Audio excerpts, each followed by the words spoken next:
We're here with head coach Kevin Board, New Lex Panthers, joining us for the regional final in Division 4, taking on the defending state champion Indian Valley Braves this week. And I appreciate your time as always, Coach. You've had a tremendous playoff run to this point. And before we dive into the game with Indian Valley, I want to start with that Week 10 loss to Sheridan because you had a chance to move to 10-0. But I wonder was there something about that game that like maybe you never want to lose to your crosstown rival, your Perry County rival, but did you almost need to lose that game in order to kind of reset, maybe kind of get a shot in the arm? Because these last couple games here during this playoff run, you guys have looked tremendous. Yeah, I don't know. Well, first, I guess thanks for having me, Will. I appreciate all that you guys at Storied Rivals do for us and for the other teams. It's great coverage. But I don't know. It's sometimes, I guess the message that we really conveyed to our kids was, a loss is only a loss if you don't learn from it. And so we really want to take that loss and learn from it and take lessons to where we can improve ourselves. I think sometimes that you do get into a winning streak and some things get passed over because you're focusing on the big thing versus your details. But that's when you misstep is you're forgetting about those details, which have allowed your big things to happen. And I know there was some history talked about that week and talking about the chance to go 10-0 and be this and be that. And there's always that psychological piece of whatever you say to a kid, how they're going to perceive that, how they're going to play after that. So that's a constant battle that 10 years ago when I first started being a head coach, I never really thought about it. It's just like rah, rah, rah, let's go all the time. But then when we first came into the league or when Meadowbrook first came into the league and that first year playing them, we hyped that game up like it was the MVL championship. And our kids came out and played flat because I think that we had put so much on that game that it felt bigger than what it needed to be. And obviously it's a rivalry game. So there was just a lot of things that kind of came into it. I think Sheridan played probably their best game of their season against us Week 10 because, we were a team that put them out of the playoffs last year. We were the first team to beat them in however many years. So I think that they came out just with a different level of fire than what we had. But we didn't play poorly. I mean, we doubled them up in yardage. We turned the ball over a couple of times, and we had a special teams touchdown that kind of cost us that. 3 big plays really changed that game. And so that's kind of the message that we've continued to have since then is those little details, because the margin for error gets smaller and smaller each week, the better the teams get better. So, those things in that game was a perfect example of what can happen in a game where you have 2 even teams. One makes 3 huge mistakes, the other makes 0. That's the difference of that game.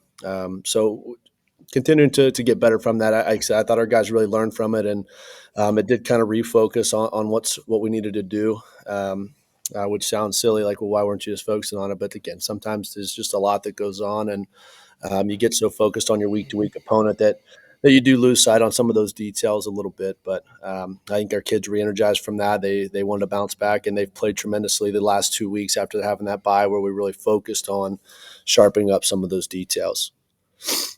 Yeah, and to your point about Sheridan as well, they had just lost the Tri-Valley, so that was an emotional week for them, and then they Right. get ready to play you, and they're fighting just to kind of make the playoffs, I guess, at that point because they had lost a couple in a row. But what's been the most impressive part to you about these last couple of weeks here during this playoff run? I mean, you took down Fairfield Union, who you played Week 1, but then Unioto was unbeaten at 11-0, and you defeated them last week soundly. What's been the most impressive part over the last couple weeks? I would say defensively, truly. We had 2 special teams touchdowns last week. One on a bad snap on a punt that we gave up, and then a kickoff return for a touchdown that we gave up. So if you take those 2 out, really, if you leave them in, the defense has allowed 0 points through 2 weeks, and that's against 2 teams that really run the football. So I thought our defensive line and linebackers have done a great job. But I would say defensively, you have 2 shutouts in 2 games with those. That's been really good. I think our defensive line, our linebackers have done a great job. I know that Harrison and Tanner are the 2 guys that really get the headlines for our defense. But Terrelle King's been playing really good. Paul Stinson had a great game last week. I think he had 2 sacks, and last year in the playoffs, Paul played his best ball for us. So we're hoping that that's a sign of things to continue to come from him on the defensive side. He's been great offensively, but now he's adding more on the defensive side as well. But I just think the way our defense has played and really allowed or minimized the amount of yardage, the amount of plays and things that we've given up. You behold last week's team who had the district running back of the year, district player of the year on offense to negative yards rushing. That's a great thing. Well, their team, not necessarily him, but that was a great job. So I think our defense has done a great job, and we're looking to continue to build off that this week when we're going to need a big defensive performance. I was going to say, yeah, your defense has been outstanding for the overwhelming majority of the year, but you might need to play your best game yet against the defending champs. And I know when you played this team last year in the playoffs, Grady Kinsey, I'm not sure if he was 100%, but anything less than 100% Grady Kinsey is still better than a lot of players that you run into, especially in the playoffs. He had 155 yards and 5 touchdowns against you in the playoffs last year. And then their quarterback, Ryker Williams, also gave you a little bit of trouble as well running the football. He had over 100 yards rushing. Is there anything? I know your team's, there's a lot of new faces on your team. Obviously, it's not the same team that is walking into Indian Valley like last year's. But is there anything different that you need to do to match up against that running game a little bit better? I don't know. He's a tremendous competitor. I'm talking about Grady, man. He's should win Mr. Football. Should have won it last year, in my opinion. He just Yeah, won it again this year. He's just a tremendous talent, and it's great for our kids to be able to go and play against somebody that is that good. I think he's going to do great things at the next level.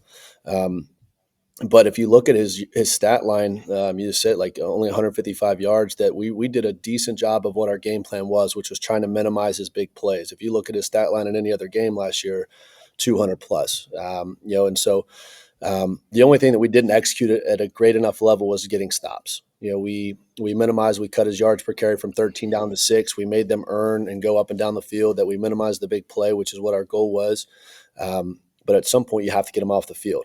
We had a drive where we go down and we turn the ball over on the 5-yard line, and then they go ahead and go 95 yards and score.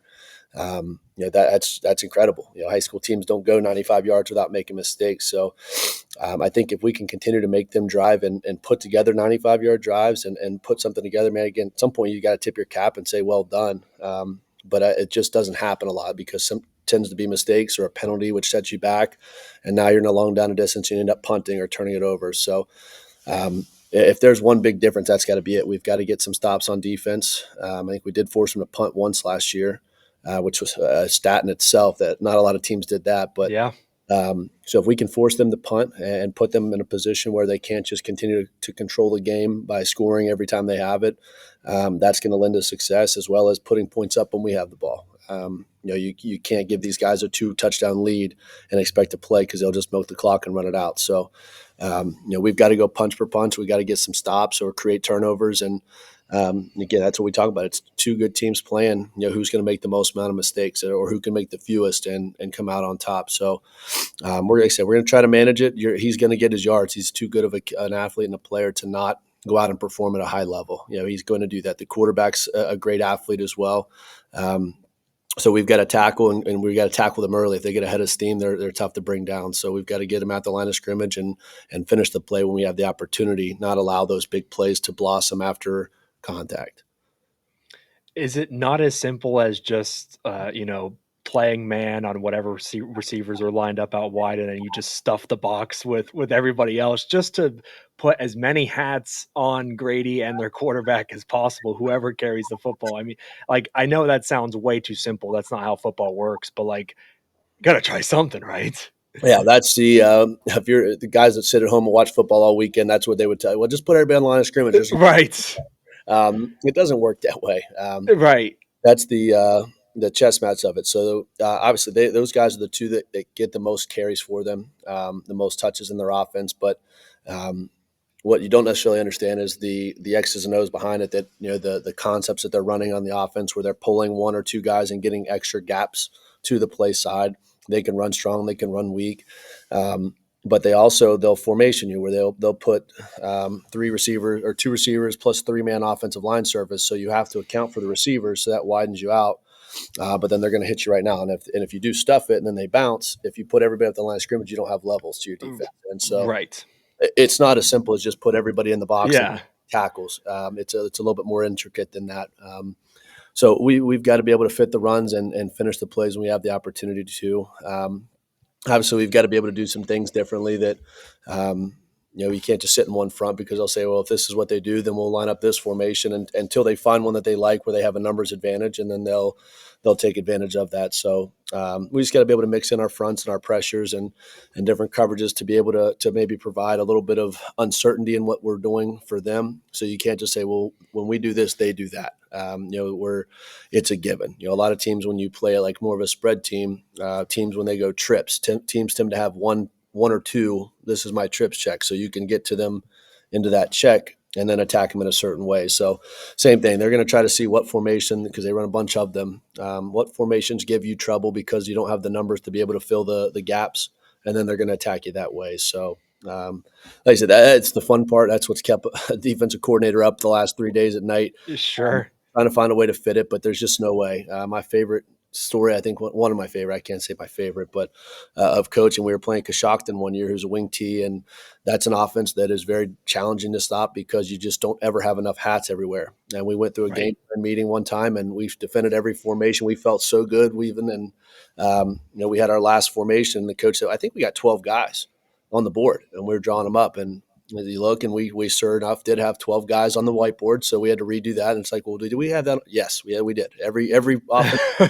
offense formation they had, we had 12 guys. So if you have more guys, you can feel good about stopping everything. But there's Sure. no way to perfectly equate numbers to where, again, they can run weak. So they could say, hey, we're going to overload this side, but then we're going to run counter, backside, pull a guard, and a tackle. Now they've got +2. So we've got to be able to read that and see our keys and be able to play off of that. Hey, whatever advantage you can get, if you can slip an extra guy on the field here and there, I mean, Well, we didn't. It was just in whiteboard talk. But no, I know. I know. also, I'm if Air joking. Force needs Grady to be at the Air Force Academy this Friday night, he's welcome to attend. Nobody's going to complain from our side, I promise. Sure, yeah.